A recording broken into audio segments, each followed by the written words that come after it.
வந்து தமிழக அரசினுடைய திட்டக்குழுல இருக்க தொடர்ந்து நாங்கள் புள்ளி விவரங்களை பார்த்து கொண்டே இருக்கோம். எங்க மருத்துவமனை அமைக்கணும், எங்க பெட்டை இம்ப்ரூவ் பண்ணணும், எங்க ஆஸ்பத்திரி வைக்கணும். இந்த நம்பர்களை பார்க்க பார்க்க ஒரு பதட்டமான ஒரு சூழலே வந்து கொண்டிருக்கு. என்னப்பா இவ்வளவு செஞ்சாலும் சர்க்கரை கூடிக்கிட்டே இருக்கு. இடையில ஒரு தடவை ஒரு விவாதம் நடந்துச்சு. ஒரு 500 டயாலிசிஸ் வைக்கிற ஒரு மருத்துவமனையை சென்னையில் கட்ட வேண்டும் என்ற அரசு ஒரு யோசனை முன்வைக்கிறது. அதை நாங்கள் விவாதிக்கிறோம். 500 டயாலிசிஸ் வச்சு ஒரு ஹாஸ்பிட்டல் எதுக்கே இப்போ உடனே தேவை?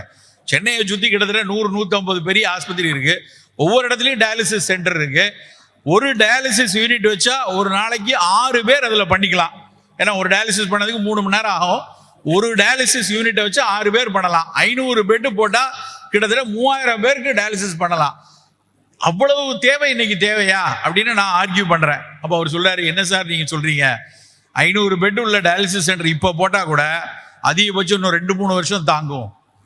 அதுக்கப்புறம் இன்னும் அதுக்கான இடம் இல்லை. இன்னைக்கே பல மருத்துவமனைகள்ல, சென்னையில் இருக்கக்கூடிய பெரிய மருத்துவமனைகள் எல்லாம் போய் காலையில அந்த ஏர்லி மார்னிங் டயாலிசிஸ்க்கு வந்து ரெக்கமெண்டேஷன் இருக்கு.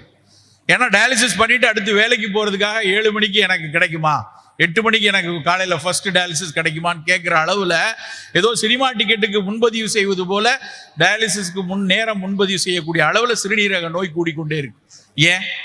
சர்க்கரை கூடுது, சிறுநீரக நோய் கூடுது, இரத்த கொதிப்பு கூடுது, புற்றுநோய்கள் கூடிக்கொண்டிருக்கிறது. இது எல்லாத்துக்கும் மிக மிக அடிப்படையான காரணம் உணவும் சுற்றுச்சூழலும்.